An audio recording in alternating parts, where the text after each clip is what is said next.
السلام علیکم ورحمۃ اللہ وبرکاتہ۔ آج ہم پہلا کلمہ طیب پڑھنے جا رہے ہیں۔ اگر آپ میرے چینل پر نئے ہیں تو اسے سبسکرائب ضرور کیجیے تاکہ آنے والی نئی ویڈیوز آپ کو ملتی رہیں۔ ویڈیو اچھی لگی تو لائک کیجیے اور شیئر بھی ضرور کیجیے تاکہ آپ کی طرف سے یہ صدقہ جاریہ بن جائے۔ آئیے اسے شروع کرتے ہیں۔ پہلا کلمہ طیب، لا الہ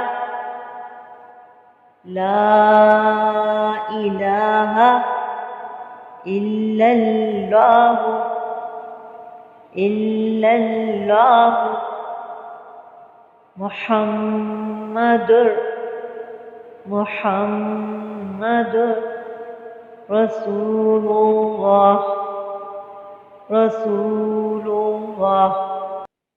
ترجمہ: اللہ کے سوا کوئی عبادت کے لائق نہیں، محمد صلی اللہ علیہ وآلہ وسلم اللہ کے رسول ہیں۔